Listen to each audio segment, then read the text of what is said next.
We just had an excellent session from the private side, and we're going to juxtapose that with a look now from MPOs in the Piedmont Atlantic Megaregion. And so our next panel, we will have Darrel Howard from the Birmingham MPO. I'd like for them to please join me up front. Michael Skipper. I guess Michael's not coming from Nashville. It's Mary Beth, right? And then John Orr from our own ARC.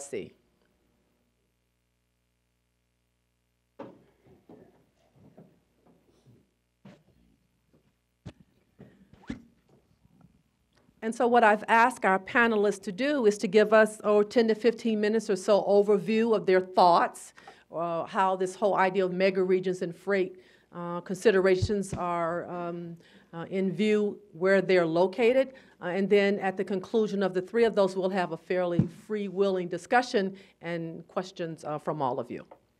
So Darrel, would you get us started here? Of course I will. Thank you. Got you. Okay, so as Dr. Ross mentioned, my name is Darrel Howard. I'm the Deputy Director of Planning for the Regional Planning Commission of Greater Birmingham. We are basically located in Birmingham, right in the middle of the state of Alabama. And I'm here to tell you basically everything you didn't want to know and probably some stuff you do about our region. Okay, so as we begin looking at where we are as far as in the mega region, you'll see that we are blinking right there at the end. Now, the map that you showed this morning, that was shown this morning, I guess shows a little bit more of that mega region, but we, as this concept came on board, we really started to, I guess, more or less relish the idea of being part of the mega region, simply because from our perspective, we saw how everything was connected. We have some, from a freight perspective, and I'll talk a little bit more about that, but from a freight perspective, we have a lot of goods movement that are coming through Birmingham to Atlanta, to the Port of Savannah, up the I-85 corridor. From a commuter standpoint, we actually have some super commuters, folks that live in our region, on the edge of our region, and that commute into the mega region, particularly into the Atlanta region for work. So that has really kind of spawned us to think about some other modes of transportation. Again, I'll talk about that a little bit later. In terms of the Birmingham area, according to the 2010 census, we're about 2,300 square miles. Our urbanized area is just about 1,000, and we've grown. Our urbanized area in 2010 expanded into 2 additional counties. So we expanded just out of our two core counties, Jefferson and Shelby County, into Jefferson and St. Clair. Right now we've got a population of just over 900,000. We're expecting that to grow to just a little bit over 1 million by the end of our planning horizon. And then we are going through a whole period of, I think like everybody else, with the housing bubble, we saw a drop in construction, but we're actually starting to see a big uptick in housing construction again, and it's kind of in the outlying areas. And so this is more or less showing where our development has been. If you look at that previous slide where our population density is, it's still in the urban core, in our urban core counties. But if you see where we're growing, you'll see that we are increasingly decentralizing our urban core, even though, as somebody mentioned earlier, we have a lot of millennials that are moving back into Birmingham, and they're all coming back. And if you've seen any of the newspapers and some of the trade magazines, Birmingham, our city center was voted like in one of the top 10 in the country. We have just brought online a brand new baseball stadium, which is downtown, a brand new entertainment district, hotels, so our downtown area is really taking off, and the neighborhoods around them are really taking off. But we are still increasingly suburbanizing, and they're following the interstate corridors largely. I-65 corridor to the south, I-20 and 59 going to the east and northeast.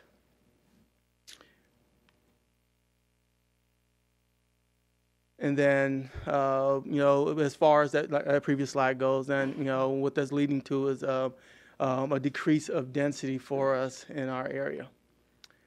So I talked about our population, and this is basically a picture of where we've been, where we are now, and where we're going.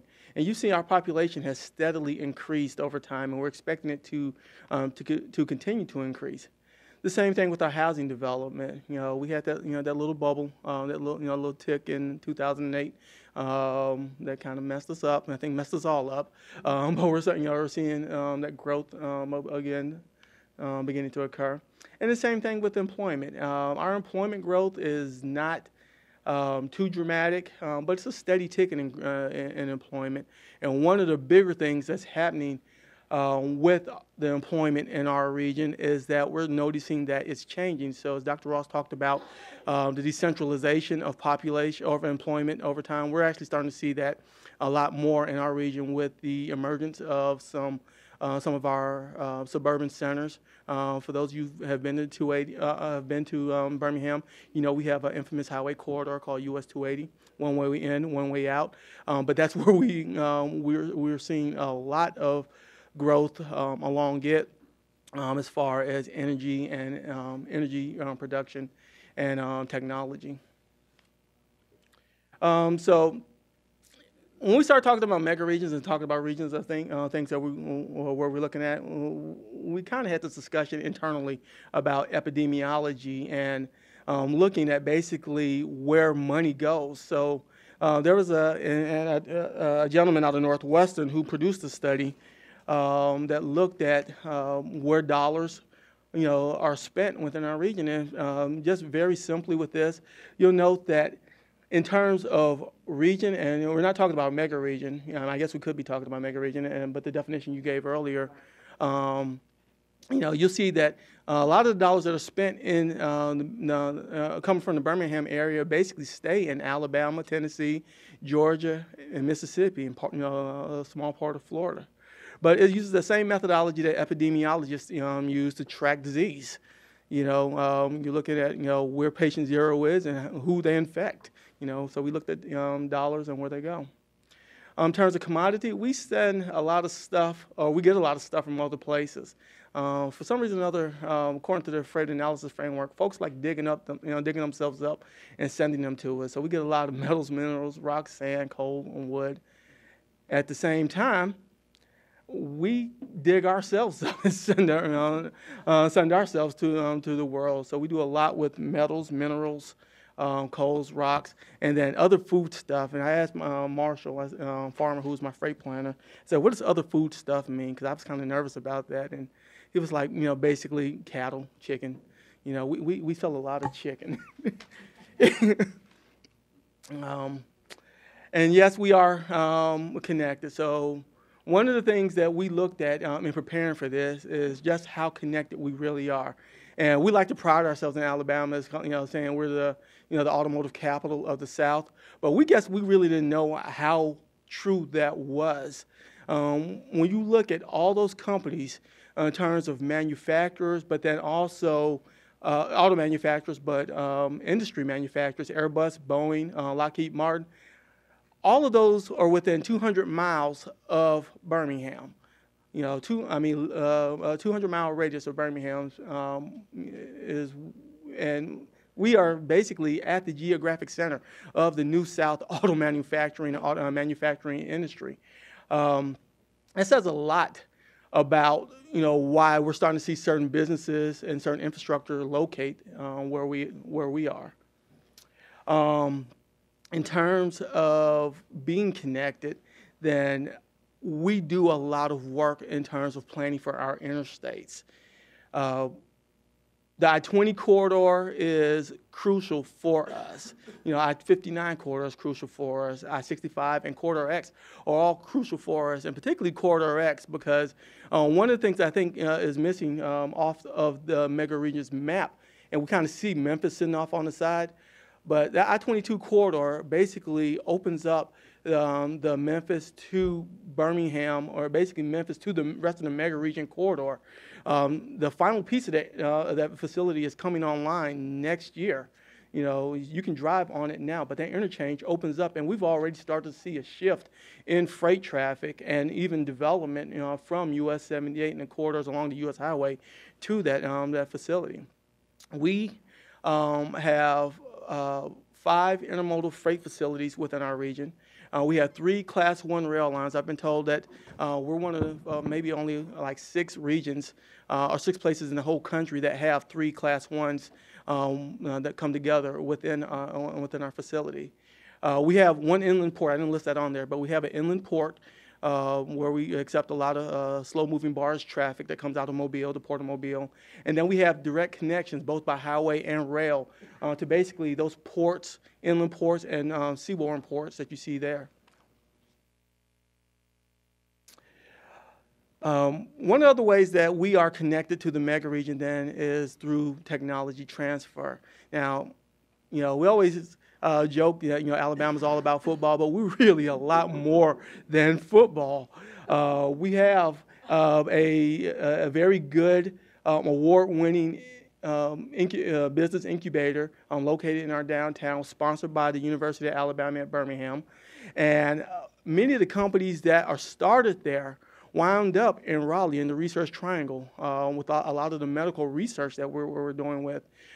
We have, as an agency, a revolving loan fund program where we've, you know, basically invested in these companies, and they've grown to a place. They said, we've outgrown, you know, what we can do here, and they moved to Raleigh, but they still had that connection. So we have a lot of, you know, a lot of connection to the mega region in that way. And then as an agency, we've dealt a lot with high-speed rail, or we like to call it higher speed rail. So we do a lot more have done with that now. As an agency, we've partnered directly with the Georgia DOT to do the study, the feasibility study between Atlanta and Birmingham. We've partnered with our state economic development office and the city of Montgomery to look at, you know, opening up the old Floridian corridor with the possibility of basically looking at the entire rest of the study area. But if you look at that from a congestion relief strategy and, you know, look at where we're headed in the future, you'll note that for us, you know, the concept of higher speed rail is really, you know, proving itself to be feasible for congestion relief. Somebody in an earlier presentation asked a question about the alt fuels, and the I-65 corridor is the first biofuels corridor in the United States. It's actually operating now, and as an MPO, we regularly fund alternative fueling facilities. We were the first region in the country to basically fund the electrified truck stops. And if you haven't seen those, it's where trucks come. They can turn off their engines and stop idling, but there's an electronic connection that allows the driver to keep using their computers, their cell phones, watch TV. I think there's a satellite connection that's connected to that. We funded a lot of public fueling facilities, and then we've actually helped the city of Birmingham and the city of Hoover convert their fleets over to biodiesel as well. Last thing I think I can really say about us and how we're working with the mega regions is that we do a lot of partnering. We have partnered with the UAB School of Civil and Environmental Engineering. I'm glad to see Andy Sullivan's here today to pull together a regional transportation data center. And Dr. Ross talked about the exchange of data. That's one of the ways that we are looking at being able to share information with the folks within our region and then the people within our state. But I think it could also wind up being a good footprint or a model for how we might share information across the mega region. We're partnering with CQGRD on a number of projects.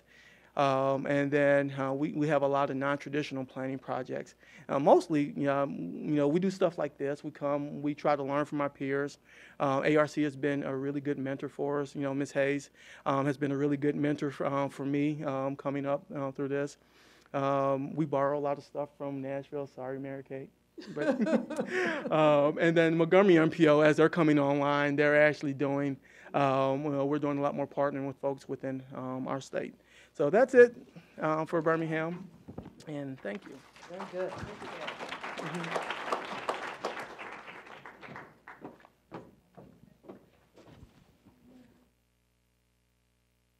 All right.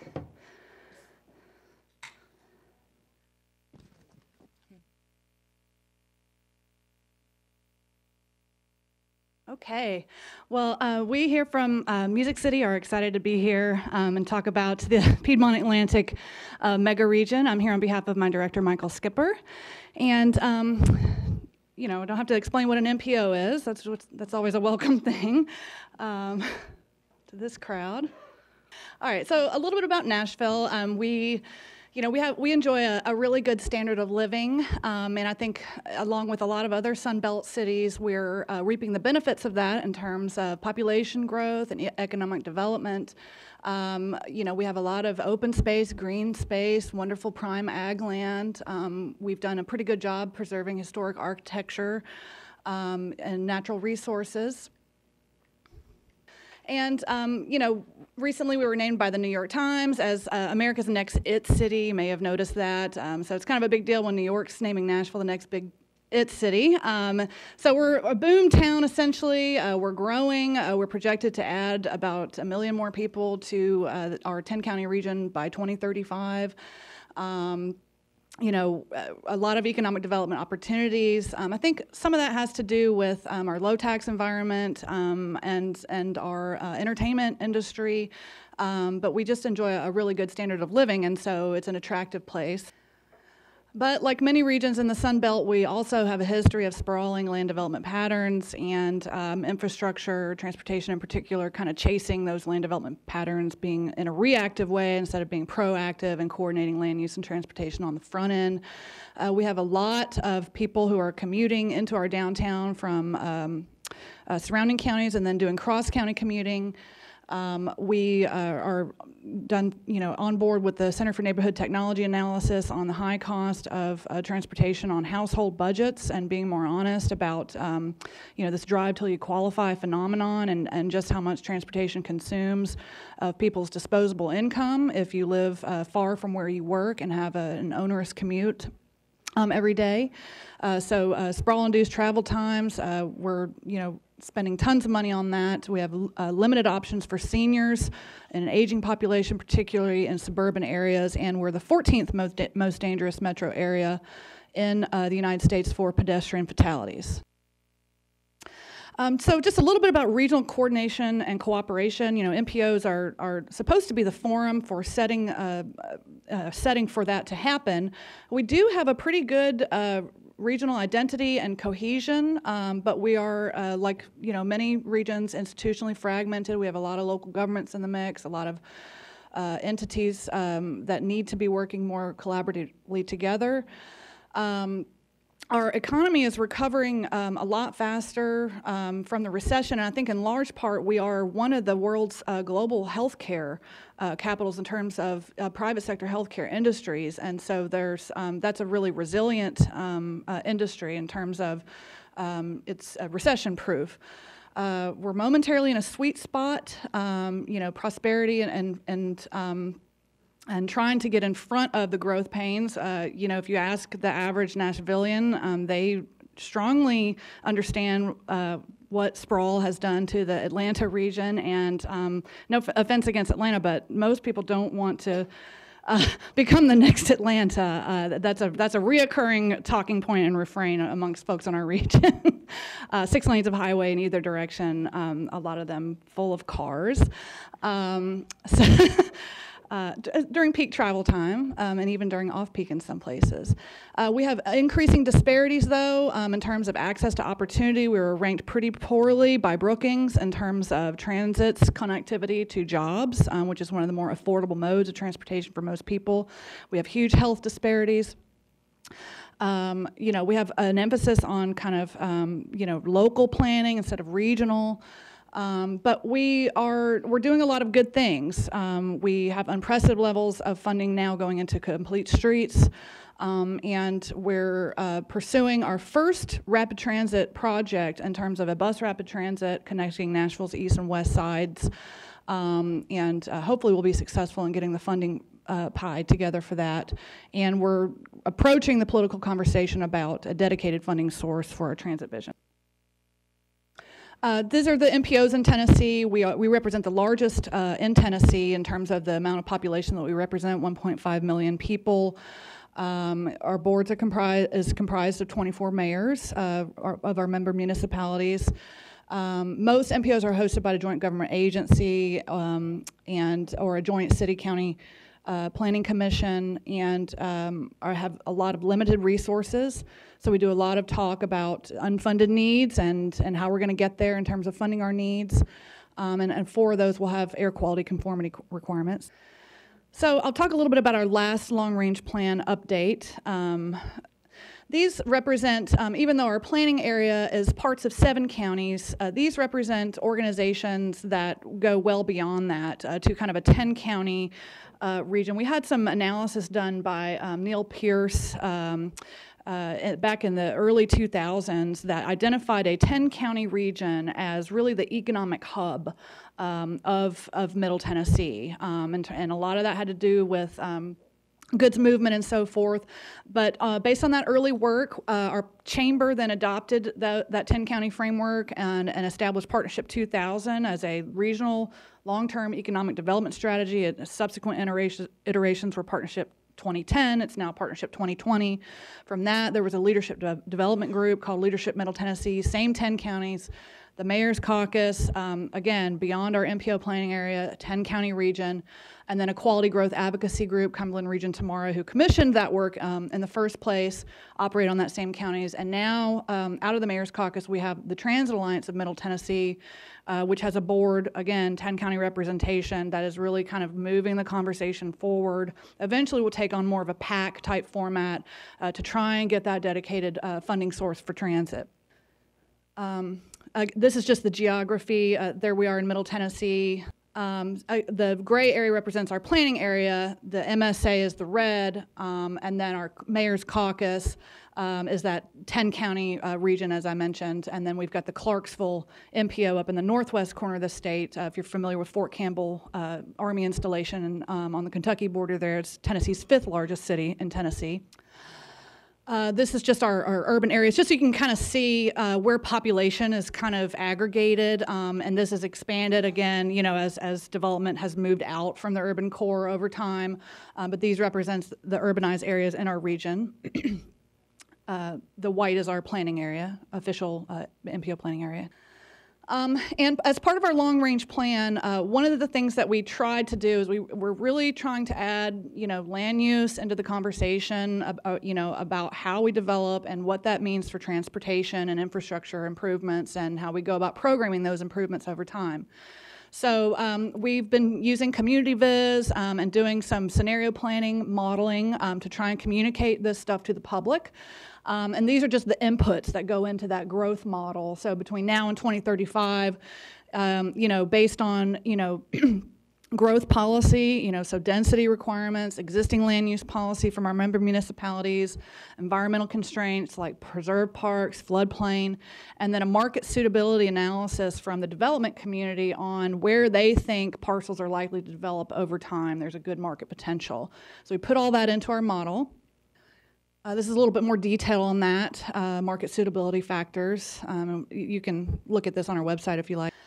And based on that, using Census and Woods and Pool economics data on how we're going to grow between now and 2035, these are developed parcels, 1965 representing 750,000 people, 2000, 1.5 million people in that 10-county region, again, that kind of market hub of what we agreed the region is.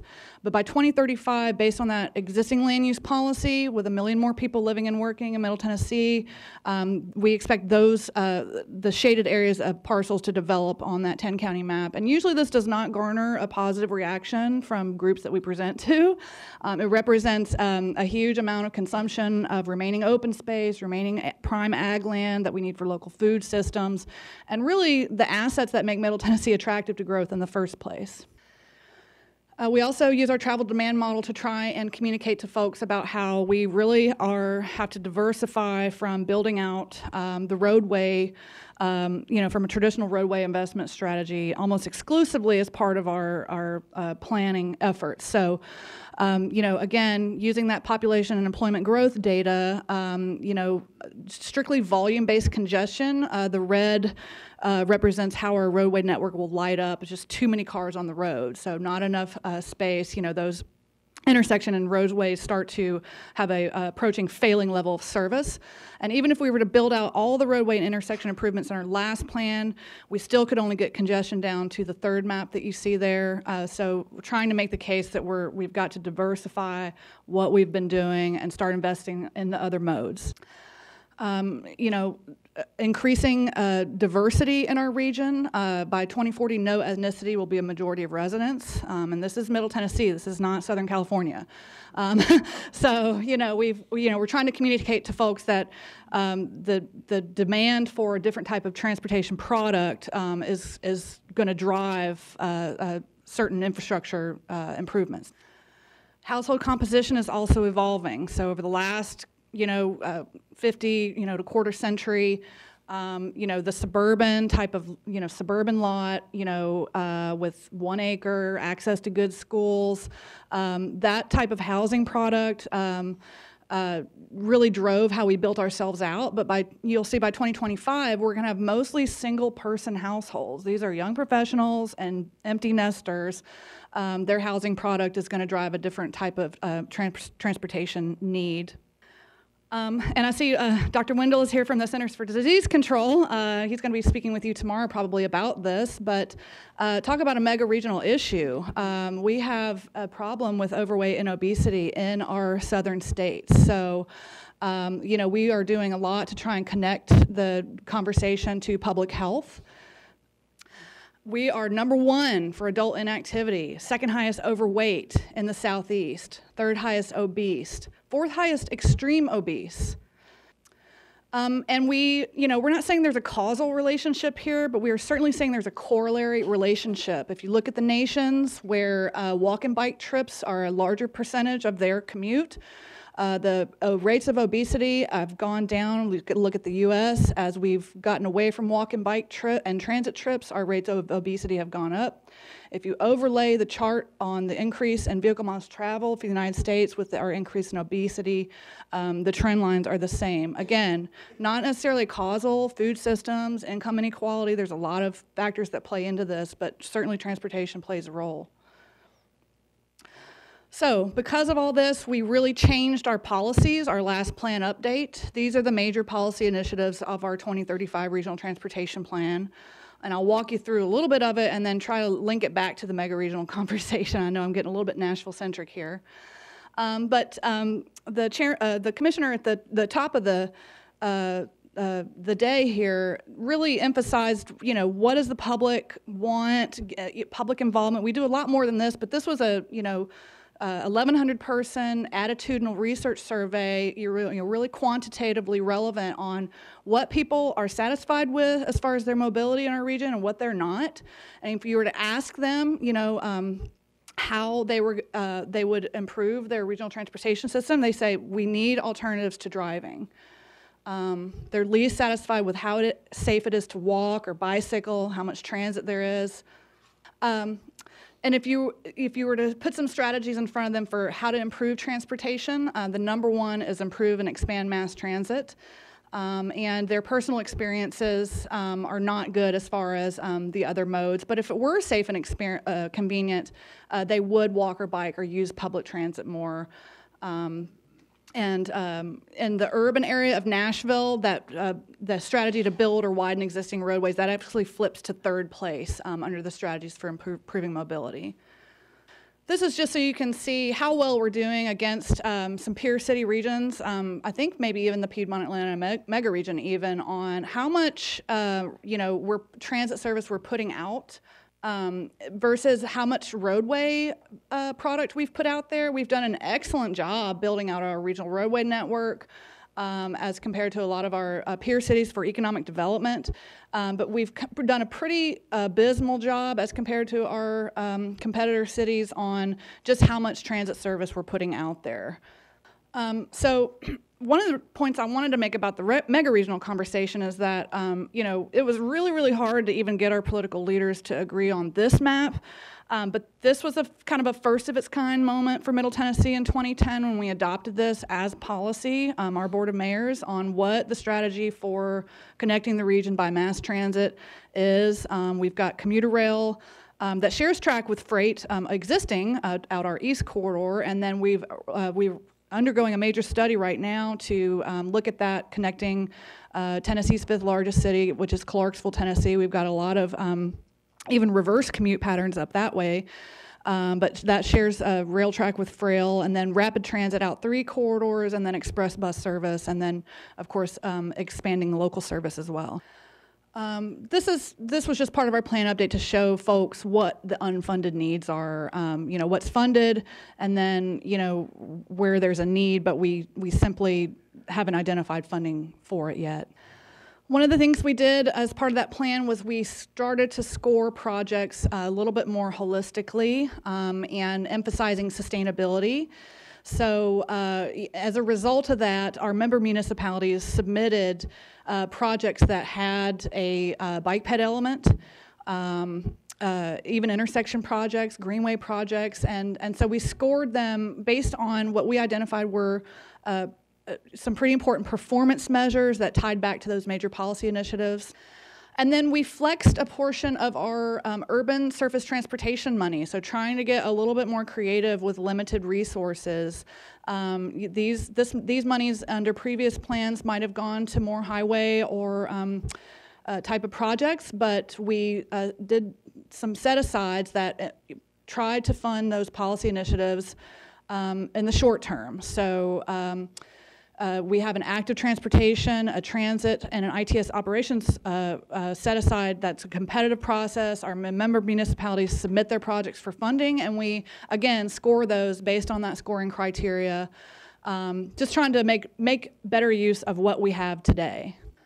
And then we're trying to hold municipalities accountable, so tying funding to their adherence to those guidelines that are in the plan and the major policy initiatives. Again, we're trying to do better as far as public involvement, really make it interactive, put this stuff out there for people to get their hands on and play with, and then really tying the conversation back to health, in large part because healthcare costs are really onerous and the #1 expenditure for a lot of employers in our region.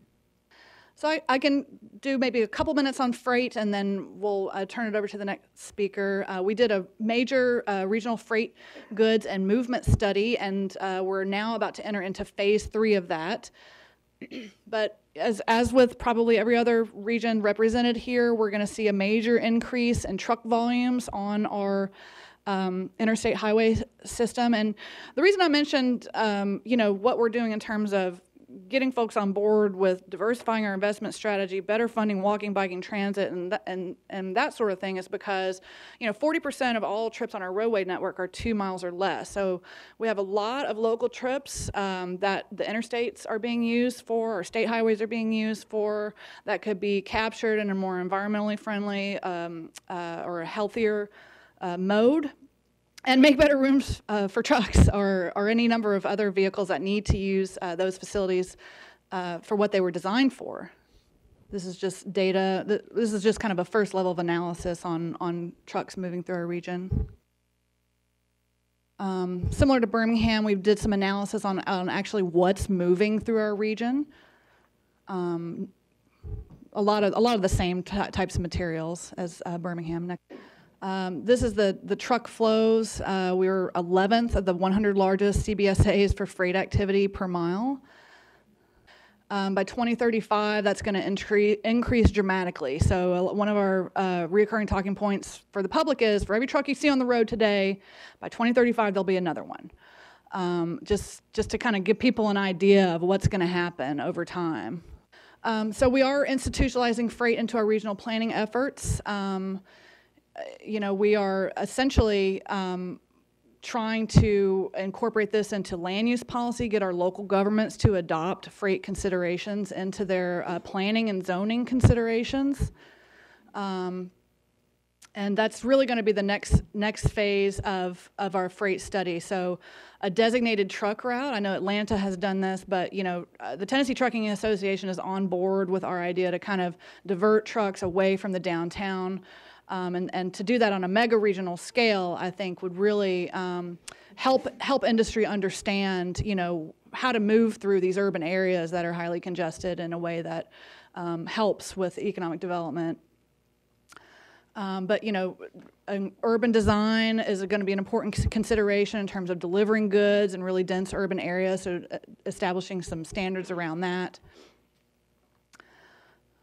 And looking at industrial development in terms of land use planning, making sure that we're not bumping up against, residential to help enhance livability in densifying urban areas where we need people to kind of live more urban lifestyles for environmental reasons, health reasons, all the reasons that we've talked about here.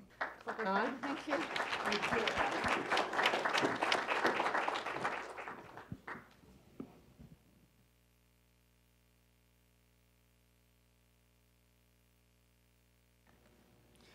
Well, once again, welcome to the Atlanta region, and I can't tell you how excited we, as the staff at ARC, are to have you here visiting with us today. We'll just jump right into it. Michael Cray tomorrow is going to go through some information similar to what you saw for some of our other peer regions regarding land uses in the region. But I did want to draw your attention just to a couple of factoids. First of all, our region encompasses all or parts of 18 counties. That's our Metropolitan Planning Organization boundary. It includes right at about 5 million people. Now, that 5 million people, if our region were a state, we'd be about the 21st largest state in the entire country. And we're rapidly gaining on the population for the entire state of Colorado. To put that in a little bit of perspective. And so also as it relates to jobs, about 2.1 million jobs in our region. Last year, we have started to very much recover from the recession, and we were about 4th in job growth in the entire nation. So we feel good about where we're at in our economy. And then as it relates to our role in the national freight network and really the world's freight distribution network, 3rd largest inland distribution center in the nation. Was that the only two that we are currently behind would be Chicago and Dallas. So obviously the freight plays a critical role in the economy in our region. Now what does make the Atlanta region relatively unique? Just to get to one of the key items is that our urbanized area is the 2nd largest land-wise in the entire country. It's right at about 2,700 square miles, and based on the results of the 2010 census, our urbanized area either goes into all or parts of 23 counties. So we continue to see rapid growth over the last decade, and so that's one of our major challenges, because what happens is this results in lower density population densities as well as our employment densities. And the bottom line with it is you have to have population densities to make rail work in your region. So we're employing a lot of alternative strategies to expand transit in our region, specifically where the uses don't support rail, the densities. We're employing bus strategies in that regard. The only area in the nation that is larger land-wise than our region is the New York City Metropolitan Area, which of course encompasses parts of Long Island as well as northern New Jersey. As it relates to one item I wanted to stress was like how we view our relationships with some of our other people around the country and within our mega region. And as you can see illustrated on the graphic, these are freight flows, future freight flows by truck. And this is from our freight analysis framework. Thank you, federal government, for producing that for us, and please do not stop doing that in the future. But you definitely see we've got very close relationships with Nashville, Savannah, Birmingham, Charlotte. And so we want to, in the future moving forward, we think that's to our mutual benefit to very closely coordinate. And that's one of the key outcomes that we want to learn as part of this, this peer exchange is how we can do that. As relates to our motivation for mega region activities and pursuing this, I want to hit two items. First one is, if you see illustrated on this graphic, this is forecast peak period congestion in the country. And you can see that this is not an outcome that any of us should be very thrilled about. This is during peak period. Major interstate corridors throughout the southeast forecast to be, as it's defined here, highly congested, high volume in the future. So this is an impediment that over the long term could constrain our future economic opportunities for all of us that we need to get a handle on. And one of the things we're very interested at ARC, how can we cooperatively work together to develop strategies to at least manage this congestion? An important part of that overall formula, we feel like, would be at least understanding what options are out there to where we can ship some of the freight that's on truck traveling through the region to rail. Now this is a challenge for us within our region here in Atlanta, because you can see illustrated here future freight rail capacity issues, and in red it illustrates the ones with very severe capacity in the future. And that is a picture that I don't like to see, that basically from Jacksonville all the way to Chicago, we have a very congested overcapacity rail line. This has the opportunity, if we are not able to solve and think through these issues, to constrain our growth. Because a foundation of our economic strategies and what we are trying to do from freight planning is support export industries. And I was very glad to hear Darrel talk through about manufacturing, because that's a point I wanted to highlight.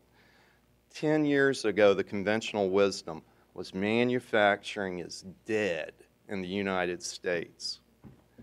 And what have we seen happen just over recent years? We've seen in our region and outlying areas, NCR move a manufacturing facility from China to Columbus, Georgia.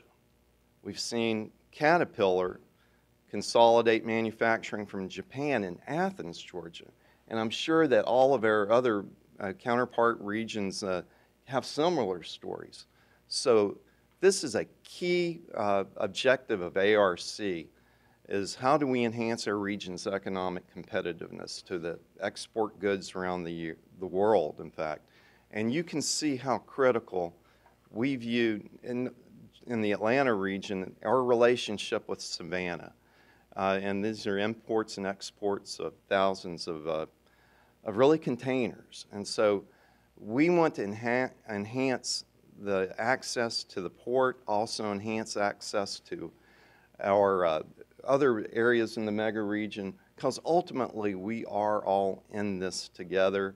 And we have a very connected web of relationships for both business functions in private industry as well as the transportation network. Just in closing, I wanted to give you a little bit of an overview of what our mega regional planning to date is. We've been very fortunate to be able to have a partnership with Dr. Ross going back years now, back even to 2005, where I do believe some of our staff, like Tom and Jared, were able to go to Spain, if I understand from Jared, to learn about how can we be structuring our economy to be competitive at the world stage. And so a lot of lessons learned came from that. So we've been able to continue that relationship even until today. As it relates to some ongoing studies, I know there was some previous discussion and work about how we're coordinating at the mega-regional scale. First and foremost has been high-speed rail planning. Obviously, if you saw the map before about congested rail networks, we think that that's a detriment to our long-range planning because we are going to need to put passenger rail, we hope, on these rail corridors in the future. And obviously the private sector industry, rail companies, they already bring up to us now about their congestion problems and capacity problems on the rail network. So we want to understand that and work with their private sector partners to improve this. Finally, in closing, interstate corridor planning. The Georgia Department of Transportation has been leading efforts to look at a lot of the major corridors leading out of the Atlanta region, and two stand out that we're very, very critical in. I-75 North going to Tennessee, an absolutely critical route that is forecast to have severe congestion problems in the future and is really one of the main lifelines for the southeastern United States to the Midwest. And GDOT's currently getting their arms around what the options are to improve this corridor. And we're working very closely with them. And then the last one I wanted to draw your attention to, where I hope that we'll be able to collaborate in the future, is on I-85 going to South Carolina. For those of you that may not be aware of this, it's both a goal of Georgia DOT and South Carolina to make the entire corridor a three-lane cross-section each direction all the way between Charlotte and Atlanta. And as you saw illustrated on the map, that's an area that we're forecasting that's going to have severe congestion in the future. So there may be other options. We need to be looking at that as well. How can we get freight on rail? And so we're looking very forward to learning a lot from the group really over the next day. And so in closing, if there's anything that we can do to help make your stay more comfortable, just speak to any of us. We're excited that you're here. And Catherine, that closes the presentation. Thank you very much.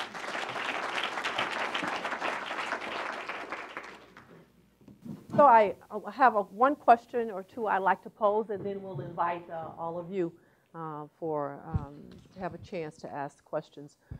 John, you talked about manufacturing and linking investments to support systems that enable that to continue to grow as one of the major strategies for actually supporting this whole idea of mega regions. I guess I'd like each one of you to think about how do you begin to sell this idea, this strategy for mega regions to your constituencies, elected officials, as the case may be? What would you link it to? We have one great example, obviously, the support of manufacturing and industry. If you think about where you live, what do you think resonates in that regard? That's a great question, of course. And from an agency policy standpoint at ARC, our board has emphasized pursuing and leading efforts to help support economic competitiveness in partnership with all of our other planning partners in the region. That's a core foundation principle at the state level and regional level. And that's what we're emphasizing right now in a plan update.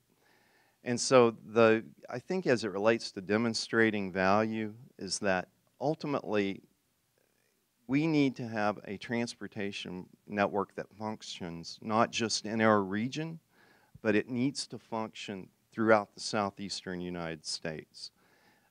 Ultimately, our success is tied to, due to these relationships with Birmingham succeeding, Nashville succeeding. So we think that there's absolutely a lot of promise if we can work together, we can get these supply chains among the most efficient, we think, in the world. And so I think that's ultimately a goal that we can all share in this success. I would actually agree with John on that, because one of the things that we've really been trying to do with our constituents is to just show the connection of the economies.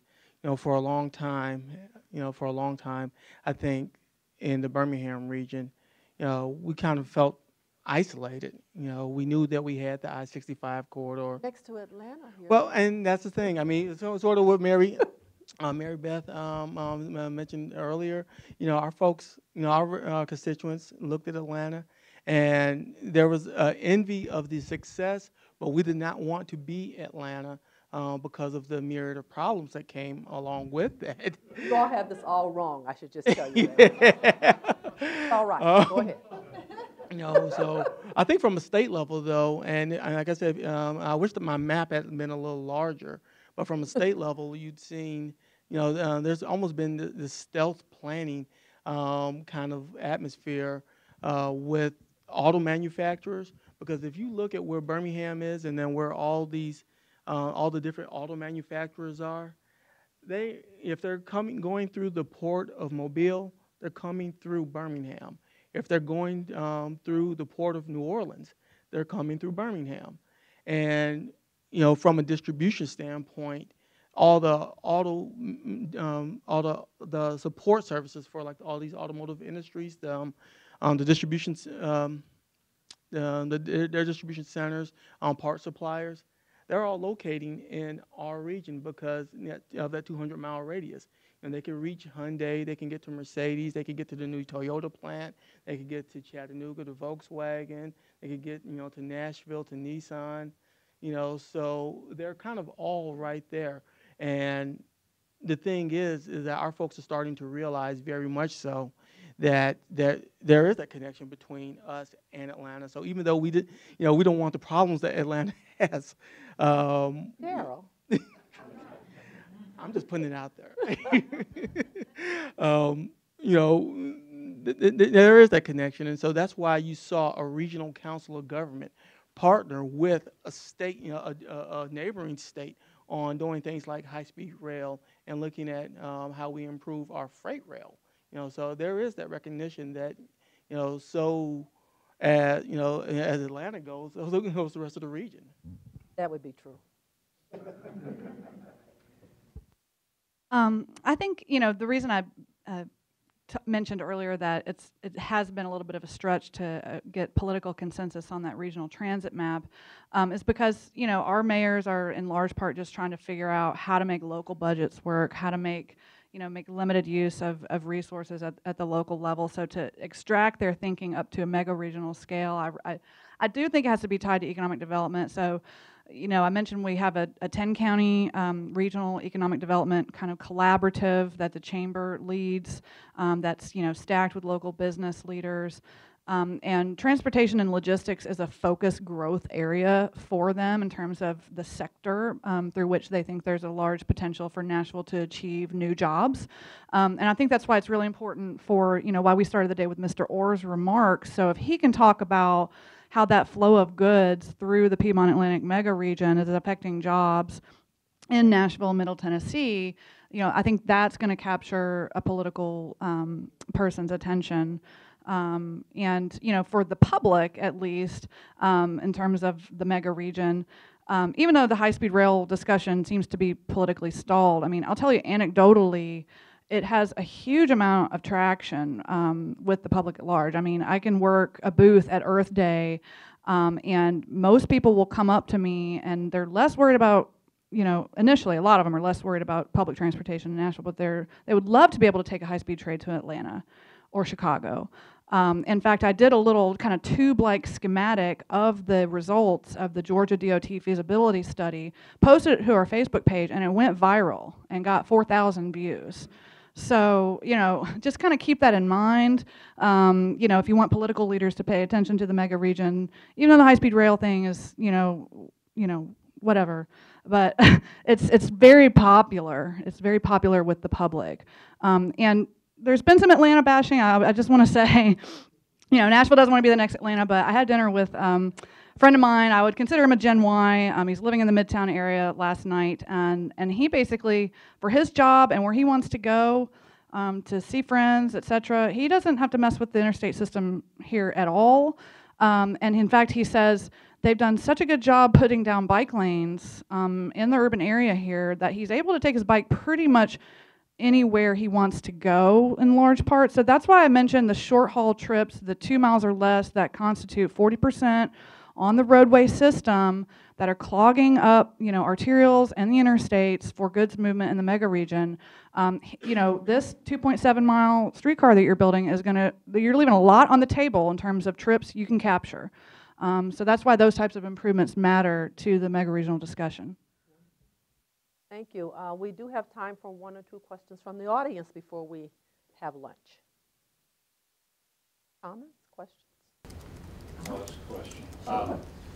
So in Atlanta, Birmingham, and Nashville, have you looked at policy that would encourage the movement of freight during off hours? Because it seems to me that there's plenty of capacity between 8 p.m. and 6 a.m.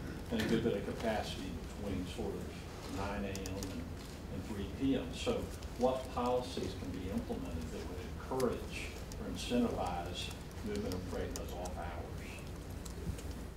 We, in 2008, adopted a regional freight mobility plan, and that was one of the core policy recommendations, was understanding and encouraging really what was just discussed in the prior session. How can we get this freight at different times a day? And there's been, as you heard, some success there. One of the challenges that we've run into in working with our local governments, and it's something we're going to have to pursue and continue to work on, is that that's not always embraced in some communities. They are not enthusiastic about nighttime deliveries. But it's an item that we at ARC, we're doing a lot of corridor studies within the freight areas. Giving an example, one on Fulton Industrial Boulevard. And we're working through these kind of discussions now. So I guess the bottom line on it, we do have the policies in place, but the politics can be tricky with some of this depending on the locations. I think for us in Birmingham, in particular, we don't necessarily have the policies in place, but at the same time, and like Mary Beth said, I mean, it's been a lot of Atlanta bashing, but we don't have that same level of congestion that impacts, truck movements yet. Now that doesn't mean that it's not coming, so I emphasize that word yet. But for freight movement in our region, congestion is relative. Our rush hour is just that; it's an hour. So folks can, our truck drivers are, some of them muscle through it. Where we've really been putting a lot of emphasis on is on the incident management and corridor management, and that's one of the emphasis areas of our upcoming long-range plan update. So with the incident management side, what we found out, and I mean, I think as professionals and transportation professionals, we know that the sooner you get the incident cleared up, the faster traffic recovers. We've had a little bit of an issue, just kind of communicating that with some of our elected officials and maybe agency officials, but I think they're really getting it now, particularly as some of those more important corridors start to experience that congestion. I think the other part for us though as well is just finishing out some of the key, closing some of the key gaps and finishing out parts of the system that have not yet been developed. I talked about Corridor X and I-22, the future I-22, and the interchange with the I-65.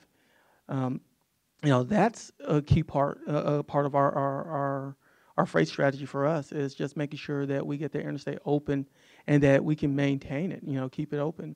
But then roadway maintenance, in particular, we have an interstate facility that runs right through downtown Birmingham, I-20 and 59, that is in dire need of repair. But it's a critical part of our freight component because, Corridor X doesn't continue over and doesn't have a direct path to I-22. It comes to I-65, and then you have to come through our downtown. That's one of our most congested corridor, if not the most congested corridor in our region. So, trying to, one, keep it open, just keep it, maintained has been a challenge. But then two, figuring out what we're going to do with the additional traffic that's going to come to it from that increased freight traffic has been a challenge for us. And so we've had a project that's been on our books for, how old am I, 42? So 40 years. A project that's been on our books for about 40 years. That all of a sudden, has gotten a new life because, lo and behold, it's going to provide an alternative for trucks to bypass that congested section of downtown.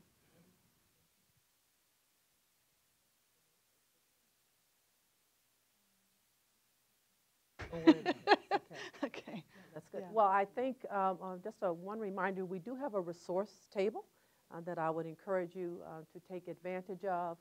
Please join me in thanking our wonderful panel for their presentation.